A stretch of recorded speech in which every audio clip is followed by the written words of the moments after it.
Conferência das Partes, ou COP, é o principal evento global sobre mudanças climáticas, reunindo líderes, especialistas e organizações para discutir soluções contra o aquecimento global. Em 2025, a COP30 será realizada em Belém, no Brasil, com a expectativa de avançar em compromissos para cidades mais sustentáveis e resilientes. Hoje conversaremos sobre o que esperar desse evento e as iniciativas que o Brasil levará à mesa. Nossa convidada é Bruna Siciliano, especialista em construções sustentáveis, economia verde e descarbonização. Logo após a nossa vinheta.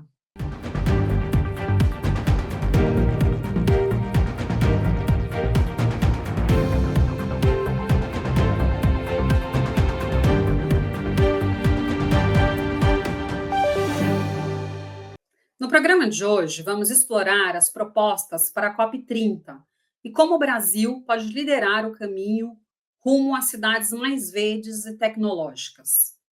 Olá, Bruna, tudo bom com você? Bom dia, Renata, tudo bem? Tudo jóia. Bruna, antes da gente começar aqui esse nosso bate-papo, eu queria que você falasse um pouquinho sobre a sua formação e experiência profissional. Ok. Bom dia, Renata, mais uma vez. Bom dia a todo mundo que está me vendo e me ouvindo. É um prazer estar aqui com vocês, compartilhando um pouquinho da minha experiência. Eu sou Bruna Siciliano, para você que ainda não me conhece. Eu sou engenheira civil. Eu atuo na frente de descarbonização da construção civil. Tenho algumas empresas, uma empresa de tecnologia aplicada a essa indústria, uma empresa de empreiteira e uma empresa que é uma loja. E seguimos aí militando e no pioneirismo da descarbonização da construção civil. Perfeito. E, Bruna, conta um pouquinho, então, como que o plano de cidades verdes e resilientes ele pode transformar o desenvolvimento urbano no Brasil?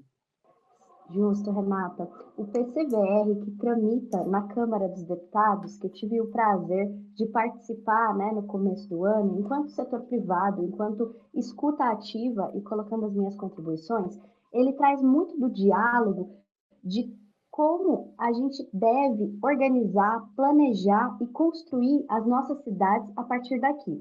Né? Para você que é de São Paulo, para você que é de outro estado, também sofre com as mudanças climáticas na sua cidade, mas eu vou fazer um recorte para São Paulo.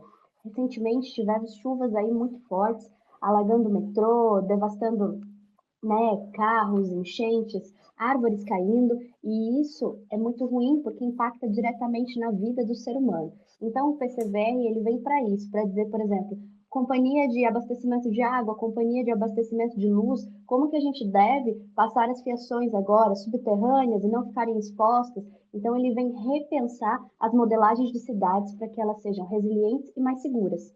Perfeito. E o que é a cidade da imagem, né? E como que ela integra sustentabilidade e inclusão social? Ok. Cidade da Imagem, ela é mais um dos muitos projetos que existem olhando para essa redução da pegada de carbono e das smart cities. A Cidade da Imagem em si, ela é de autoria, né, da Silvia, e ela tem um conceito de conectar a indústria criativa junto com polos de desenvolvimento de tecnologias sustentáveis.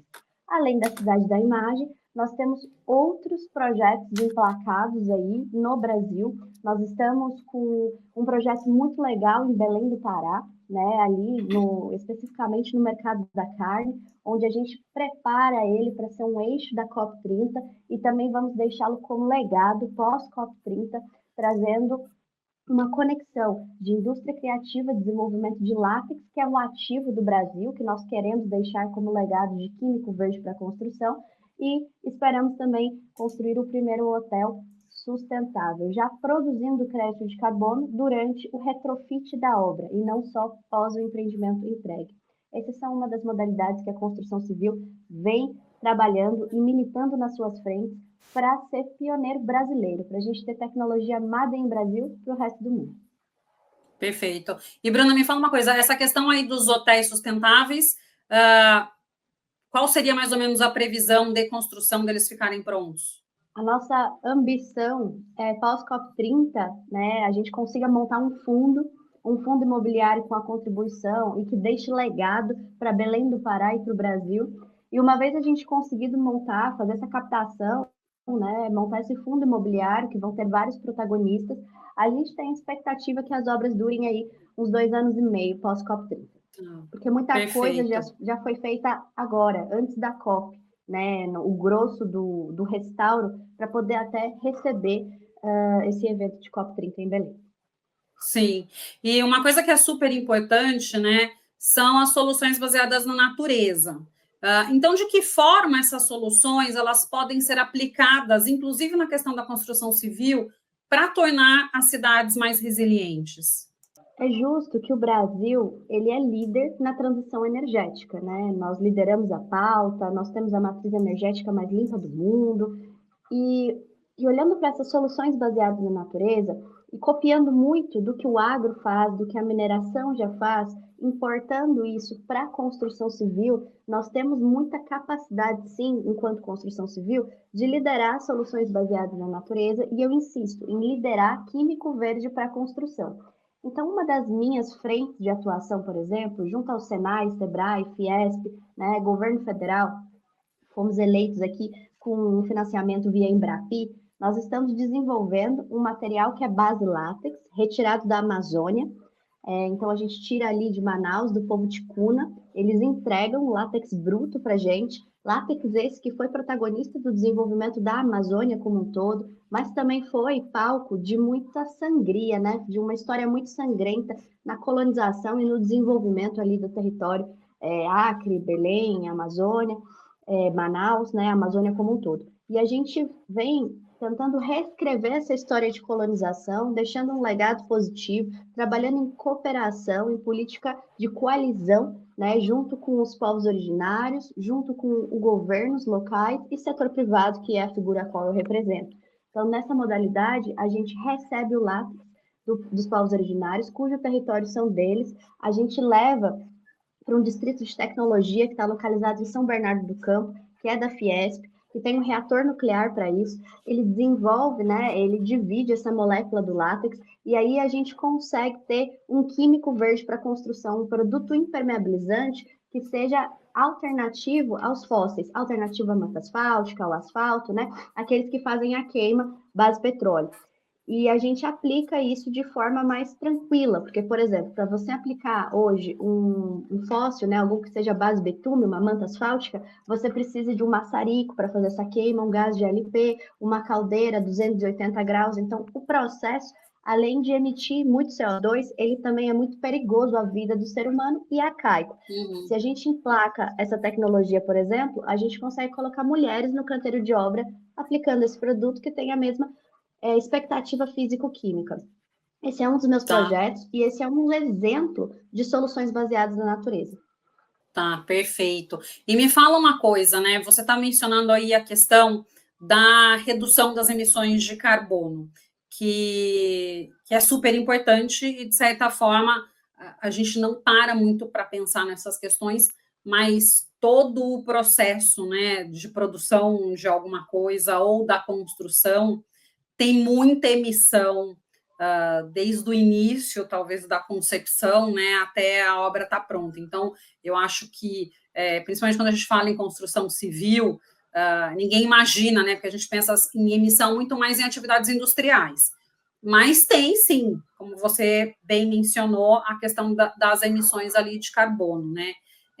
Me dá alguns exemplos de como a tecnologia ela pode contribuir para reduzir essas emissões na construção aí de casas e de prédios, né? Que era o que acho que você estava mencionando, você até já deu um exemplo, mas eu queria que você trouxesse mais coisas até para de repente a gente poder vislumbrar o que seria, né, todo esse universo. Claro, claro. Renata, se você me permitir, eu vou só contextualizar, porque às vezes para gente que já está à frente, já está trabalhando, já está dialogando todo dia com o governo, reportando, fica claro. Mas para o telespectador que às vezes está me ouvindo, acho importante contextualizar. Hoje, a gente tem algumas frentes de trabalho, algumas temáticas, né? O Brasil, por exemplo, lidera o diálogo da transição energética, mas a gente tem algumas outras. Uma delas é a caixinha, eu gosto de dividir em caixinha, é a caixinha das cidades verdes ou cidades e florestas, né? Cada estado tem chamado de um jeito. E nesse recorte de cidades, a gente tem muitos protagonistas, né, dentro de uma cidade para a gente fazer a transição justa, a transição verde, né, a descarbonização de uma cidade. Eu vou citar aqui o iFood, por exemplo, que tem projetos incríveis e que consegue trazer muito diálogo para a mesa, muitas propostas e muitos resultados para a mesa. Então, quando a gente olha no palco cidades, qual é a colocação de uma indústria como o iFood, né? De um setor privado como o iFood? Eles estão trabalhando para descarbonizar a frota dos entregadores. Então, isso já é uma iniciativa que diminui muito a emissão de CO2 dentro das cidades. E aí a gente tem subcategorias. Uma delas é a própria construção civil, como você me pergunta. E dentro dessa dinâmica, a gente fala de 80% das emissões, né, das cidades estarem atreladas à indústria da construção civil. Por quê? Porque você tem as fábricas em si produzindo materiais, né, e emitindo esse CO2, você tem a logística de entrega, então você tem caminhões ou outras frentes para chegar nas obras. Você tem também, por exemplo, uma concretagem, né? Uma concretagem você tem uma betoneira, você tem eventualmente um desperdício de concreto, porque você tem um slump ali, né? Um slump teste. Então, se aquele material não chegar, né, o concreto naquele determinado coeficiente que ele precisa para atender os níveis, é descartado. Então, você tem muito geração de resíduos. E aí a gente tem todo o processo da cadeia construtiva com muita emissão de CO2, sem falar nas problemáticas que geram para o ser humano. E a gente gosta de colocar o ser humano no centro das discussões quando o tema é cidades, porque é ele que vai residir, ele que vai operar a cidade. Se a cidade não for funcional, não faz sentido. A tecnologia, neste ponto, vem muito a contribuir. Eu vou chamar um exemplo de Harvard. Harvard tem uma base de dados que consegue, por exemplo, nos munir de informações de quanto de CO2 aquele material, o concreto, a madeira, seja lá qual for o material que seja empregado na construção, vai emitir em seu processo de aplicação. Eu diria que essa tecnologia está 10 anos na frente do Brasil. E países europeus, como a Itália, por exemplo, para você construir uma nova edificação, você precisa, dentre as leis em vigência, se adequar a uma lei específica, que você tem que reportar para o governo o quanto de emissões vai gerar aquele empreendimento, aquele prédio, aquela casa nova que você vai construir naquele terreno. E é por isso que a gente vê na Europa muito retrofit ou restauro e não mais construções novas. E é essa tendência que tenta se trazer para o Brasil dentro do plano ecológico da reforma tributária. Hoje a gente tem muitos programas de revitalização de centro. No Rio de Janeiro, por exemplo, de vez construir novos, o centro recebe incentivos fiscais para ser revitalizado, exemplo, edifício à noite. Em São Paulo, temos uma política também de requalifica centro, que o centro histórico de São Paulo também está sendo reurbanizado. Exemplo, a obra que eu faço parte também, que é o antigo prédio da Telefônica, ali na 7 de abril. É um restauro que a gente entrega recentemente e vira um uso misto entre hotel e apartamentos, né, e moradia. Então, é muito tendencioso, a nível tecnológico, as cidades se reinventarem, pegar prédios abandonados e retrofitarem, e não construir novos. E essa base de dados, eu acredito, que eu comentei de Harvard, com as emissões de CO2, chegue no Brasil aí nos próximos 5 anos, essa é a minha expectativa. Eu trabalho também nessa frente, estamos desenvolvendo projetos capazes de falar das condições químicas dos materiais, as suas emissões de CO2 também, projetos arquitetônicos. Maravilha. E Bruna, me explica agora um pouquinho, né? Qual que é o papel da organização AYA na criação de projetos sustentáveis para a COP30? Ok. A AIA, ele seria hoje o polo comunicador da descarbonização do setor privado frente ao Brasil, né? Eu diria que passagem ali da América Latina, porque ele consegue transcender nacional e internacional. Hoje ele fica localizado em São Paulo, quem tiver a oportunidade de conhecer, dentro do complexo Cidade Matarazzo, que é o maior restauro da América Latina, e é uma torre em frente ao Hotel Rosewood. Chama-se Torre Mata Atlântica, e essa torre, esse lugar, ele é pensado para empresas, né, que querem fazer parte de um ecossistema de descarbonização, que militem, que façam frente, que tenham projetos, que sejam protagonistas na transição ecológica do Brasil. Hoje as minhas empresas fazem parte, eu sou membro da AIA, e na figura de Patrícia Ellen, que é quem foi a idealizadora e quem é a fundadora da AIA, a gente consegue ter muitas conexões com a UK, né, com o setor privado e também com o governo. A Climate Week São Paulo, que aconteceu nas últimas 2 semanas, a abertura da Climate Week foi lá, com o nosso embaixador da COP, André Correia do Lago, com Ana Toninha, a nossa CEO da COP30, e outras figuras governamentais e também do setor privado. Então, é um local, né, que roda um hub. Esse hub, a Partners, ele tem fins lucrativos, ele é um setor privado, que faz um conglomerado de empresas e trabalha para descarbonização. E também existe a AIA Instituto, que trabalha muito com povos originários e projetos sem fins lucrativos, a fim de conectar o ser humano junto com o setor privado também dentro dessa agenda. Eu diria que a AIA seria hoje o meu curador da Siciliana, né? E que, através dessas conexões, eu tenho um painel de 40 minutos dentro da Casa Brasil, na COP30, eu tenho essa conexão com a Blue Zone, com a Green Zone e com outros locais mais. Deixo o convite para todos. Na semana que vem estaremos na Climate Week Rio de Janeiro, no Museu do Amanhã, debatendo também cidades e florestas no dia 26 e outros temas durante toda a semana. A AIA, por exemplo, é quem está também organizando esses eventos e essa agenda. Maravilha. E me aproveito e fala uma coisa, né? Como que as propostas que você apresentará ali na Blue Zone da COP30, ela pode, inclusive, inspirar outros países? Porque eu acho que esse é um tema muito importante e eu não sei ainda o quanto os demais, ou os países, de uma maneira geral, eles estão atentos para essa questão aí de construções sustentáveis. Renata, é muito intrigante quando a gente fala de construções de cidades, né? E a gente fala do Brasil, porque o Brasil, ele é uma ilha. O Brasil consome a própria cultura e a gente tem a dificuldade da língua. E entender que construir no Brasil é diferente de construir em qualquer outro lugar do mundo. A passo de que, se você constrói em São Paulo, é diferente de você construir em Manaus, que ainda assim é diferente de você construir no Rio Grande do Sul e da Bahia. Por quê? Porque o Brasil é muito grande, a gente tem a nossa regionalidade muito presente, o que torna difícil emplacar tecnologia por conta do próprio ser humano que aceita ou não aceita, dados seus costumes locais. Além de que, você tem também no Brasil uma questão do agregado mineral, né, do agregado natural, a gente, da matéria-prima. Então, em Manaus ou em Belém, a gente não tem areia, cimento, brita, né, pedra, como a gente tem fácil aqui em São Paulo. As estradas lá na Amazônia, né, Manaus e Belém, são os rios. E se o rio está seco, os insumos não chegam. Então, se a gente não tem areia e brita, a gente acaba usando seixo rolado de fundo de rio. Naturalmente, as construções são diferentes. E o clima muda em todo o país. Né? Então, visto que se você sai de São Paulo e desce em Manaus, você tem 1 hora de fuso horário dentro do próprio país. E lá você tem um clima muito úmido. Então, a maneira de você empregar soluções para as construções é diferente de São Paulo.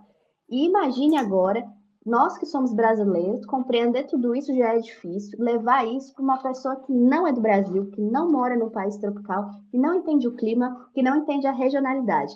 É bem mais complicado. Mas para isso existe, né, quando a gente fala de COP30, a gente fala da organização, né, de Blue Zone, a gente está falando da alta cúpula governamental. Então, a gente fala de como o governo se organiza dentro de uma Blue Zone, por exemplo, para destravar financiamento. Esse ano, a ambição, a gente está falando de 1,3 trilhões, que vai ser debatido. Quanto vai mais para o sul global, quanto vai mais para o norte global, quanto vai mais para cada país, e o Brasil se destaca em ser bom negociador nesse sentido. Isso é setor público. Enquanto setor privado, toda a COP tem a SBCOP, né, que é emplacada aí pela CNI, que é a Confederação Internacional das Indústrias. A SBCOP é um grupo de uma união do setor privado. A gente tem Vale do Rio Doce, por exemplo, a gente tem Deloitte, a gente tem algumas empresas grandes, nacionais e internacionais, fazendo parte. Dentro desse grupo de trabalho que se organiza, assim como os eixos temáticos da COP, a gente tem pessoas do Brasil e fora do Brasil. Então, a gente tem África, Estados Unidos, no grupo de estudos, tá? Não na COP necessariamente. África, Estados Unidos, a gente tem Argentina, a gente tem Egito, a gente tem muitos outros países. Eu faço parte desse grupo. E ali é onde o setor privado coloca os seus grandes projetos, os seus comentários, os seus artigos, para a gente poder apresentar na Bluezone. Então, não é via Bruna, é via uma organização que é a SBCOP, e deixa essas propostas na mesa para que o governo mostre, olha, o Brasil tem isso, olha, meu país tem isso. E assim distrai financiamento para esses projetos, porque não é só sobre a COP, é o que essa COP do Brasil deixa de legado. Nós estamos aqui finalizando o Acordo de Paris nesse ano, e a gente espera que nasça o Acordo do Brasil para os próximos 30 ou 50 anos. Perfeito. E de que maneira, né, quando a gente fala aí de COP, está muito relacionado a crédito de carbono. De que maneira que esses créditos eles podem ser usados para incentivar aí as construções mais sustentáveis? Porque uma coisa que, sim, né, você estava falando, eu estava pensando, cada país tem sua particularidade de clima, de insolação, temperatura, tem várias questões aí ambientais que mudam de país para país, mesmo de um país de região para região. Então, as soluções para a construção nem sempre são as mesmas, né? Mas quando a gente fala de medidas para gerar crédito de carbono, né, para reduzir emissão, independe, são medidas que daí, de acordo com a localidade, você vê, estuda o que faz mais sentido para aquela região. Então, de que maneira, né, a gente pensando dali em crédito de carbono, isso pode ser usado para incentivar essas construções mais sustentáveis? Eu diria que a maneira da gente construir e reformar muda, né? Vai mudar. E as empresas que não se adaptarem, não é sobre se ela vai deixar de existir, é quando vai deixar de existir. Porque o Brasil já emplacou, através do plano ecológico, a reforma tributária. E na reforma tributária, a gente tem a transição de cadeia. A transição de cadeia olha para os nossos impostos. E quando olha para os nossos impostos, também olha para novas taxas. A construção civil, por exemplo, hoje ainda está muito atrás da mineração e do agro, porque ainda não foi taxada. E será taxada a partir de agora. Em cadeia. Então, a gente começa com as grandes indústrias, com as incorporações, depois a gente vem para as construtoras, por fim os empreiteiros e aí os pequenos negócios. E nesse sentido, todo mundo vai sentir no bolso. E todo mundo fica desesperado quando sente no bolso quando vem uma nova taxa. E aí que começa a adaptação climática. E aí que entra o, de fato, crédito de carbono. Por quê? Veja, Renata, se eu tenho uma nova taxa emplacada a partir das minhas emissões, em primeiro lugar, eu tenho que conhecer as minhas emissões para mim saber quanto que eu vou pagar daquilo. E se eu conheço as minhas emissões, eu tenho que ter um plano de mitigação para mim emitir menos, para mim pagar menos. E se eu não tenho um plano de mitigação, eu vou ter que comprar créditos de carbono daqueles outros que têm crédito de carbono em estoque para mim poder compensar as emissões que eu tive com aquela minha obra, por exemplo. Ou, se eu for esperto, eu contrato fornecedores, e aí que monta a cadeia de fornecedores, né? Aí eu contrato fornecedores que consigam neutralizar as minhas emissões dentro da minha obra. Por exemplo, contratando a Siciliano, a gente consegue emplacar os nossos projetos e aí a gente devolve para os nossos clientes, além do serviço prestado, indicadores e ativos, onde ele consegue compensar carbono dentro do seu próprio canteiro de obras. Isso é uma coisa que eu venho estudando há 3 anos. E é onde a gente consegue, enquanto Siciliano Tech, Siciliano Tecnologia, se destacar na parte da descarbonização da indústria da construção civil. E estamos prontos para essa consultoria e temos crédito de carbono em estoque que começamos a comercializar a partir do ano que vem. Um grande desafio e a tema da COP é a regulamentação do mercado de carbono, porque hoje no Brasil ainda não é regulamentado. Existem conversas, decretos, nortes e bases, mas ainda não temos uma regulamentação. Eu acho que esse é um passo muito importante para a gente, de fato, fazer a transição ecológica acontecer. Maravilha. E quais são, né, no seu ponto de vista, os principais desafios para a implementação de cidades sustentáveis em larga escala no Brasil? O Brasil é muito diverso, né? Então, acho que só por isso já é um desafio. Mas quais outros aí desafios para realmente a gente ter esse viés de olhar para cidades cada vez mais sustentáveis? Escutativa. Todo mundo está olhando hoje para o que a gente vai produzir de carbono, como que a gente produz tecnologia. Já tem muita gente fazendo e eu até admiro todos aqueles meus colegas que estão trabalhando nessas frentes. Mas entre a gente projetar, sair do papel e emplacar e fazer acontecer, a gente tem o ser humano. O ser humano vai ser a nossa mão de obra, o ser humano vai ser quem vai residir naquela cidade. A gente tem pessoas de diferentes idades, de diferentes faixas etárias. A gente tem a geração Z e a geração X, né? Então a gente conhece as dificuldades da geração Z, por exemplo, e tem outras que ainda estão por vir.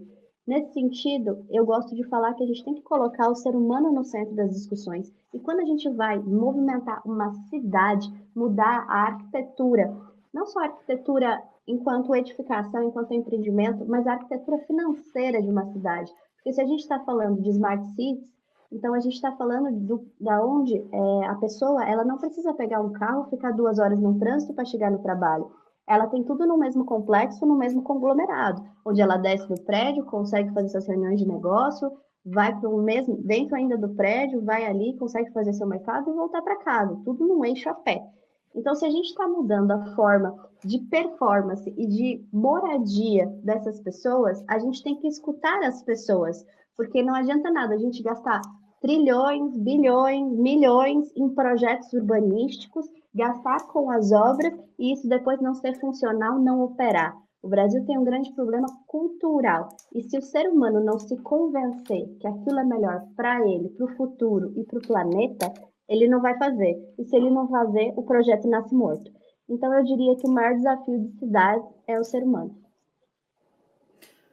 Realmente, eu acho que é mudar, é o ser humano e uma mudança de cultura, né? Porque a partir do momento que a gente tem pessoas mais engajadas, através de uma mudança aí de cultura, de perspectiva, a gente melhora a situação.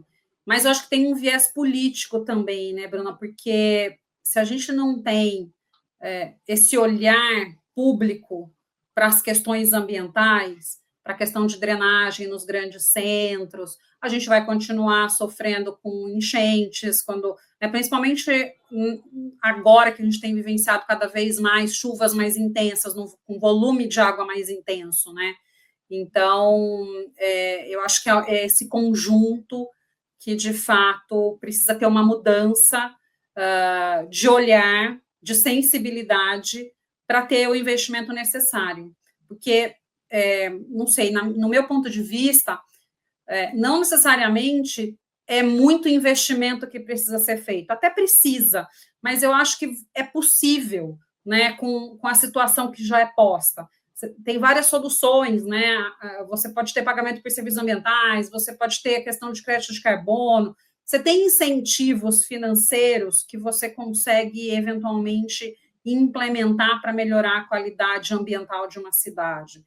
Mas de repente você sair das soluções que até então sempre foram postas, né? E pensar um pouco, acho que fora da caixinha, para de fato a gente trazer essas soluções que fazem sentido para cidades mais resilientes. Dá trabalho, né, Renata? Dá trabalho. Dá, Precisa dá. conscientizar. E essa conscientização acontece dentro das academias. Então, os jovens, eles precisam ser formados, assim como uma educação financeira, eles serem formados para isso. Então, está na hora, e agora eu queria deixar um apelo aqui para o governo, que está esperando o quê? Para colocar uma matéria nova, para chamar atenção para isso. Ah, ok, a gente faz dentro do quesito sustentabilidade, a gente trabalha dentro do plano que temos, acho que ainda é pouco. Pela emergência climática que vivemos, ainda é pouco. Por que a gente não faz essas mentes serem criativas, já nascerem criativas, terem um despertar para um pensamento diferente? É mudar a forma como pensa, não a forma como faz. Sim, é isso mesmo. E quais são as expectativas para o futuro das cidades brasileiras pós-COP30, né? Já que a gente está falando aí de conscientização, de uma mudança de cultura, Como que você vê essa questão pós este evento que vai acontecer no Brasil? Olha, Renata, embora todas as discussões sobre hospedagem, sobre a Amazônia não consegue receber pessoas, sobre não vamos colocar o açaí, não vamos colocar o tacacá, vamos colocar agora, embora todo esse diálogo, essa narrativa desfavorável, eu gosto de dizer, e insisto nisso, que essa é a COP das oportunidades. É a primeira vez que o Brasil cedia um evento como este. A gente tem a oportunidade de mostrar para o resto do mundo o que é a floresta amazônica, porque quem olha do satélite do Google Maps, né, do Google Street, só vai olhar a floresta, mas se a gente der um zoom, a gente tem pessoas nessa floresta, a gente tem cidades nessa floresta, né? E além da floresta, no território brasileiro, aqui em São Paulo, por exemplo, a gente canalizou rio, a gente pavimentou, a gente impermeabilizou e agora a gente está sendo cobrado por isso, né, através das mudanças climáticas. Então, eu tenho muita esperança que essa COP realmente destrave financiamento. Só esses diálogos como esse que estamos fazendo agora, que você está promovendo, me dando essa oportunidade de fala, já muda alguma coisa, já deixa um legado diferente. Eu tenho ido para muitos estados, muitas cidades, carregando essa temática, provocando discussões, trocando ideias, e isso começa a movimentar sementes que vão germinar pós-COP. Eu acho que a única coisa que a gente precisa de fato é destravar financiamento, e isso a gente vai fazer na COP, para depois deixar um legado, para implementar esses projetos. E aí eu acredito que os governos tenham que ter um monitoramento desses projetos, até para prestar conta desse dinheiro, e aí a transição acontece, porque se o Brasil já emplacou a liderança na transição energética, em SAF, combustível limpo, por que não emplacar nas outras indústrias e nos outros setores e fazer, de fato, nós temos uma terra próspera, fértil e com oportunidade para todos. Perfeito. E acho que você colocou, né? Realmente, acho que há alguns anos a gente escuta que essa é a COP onde a gente terá resultados mais positivos.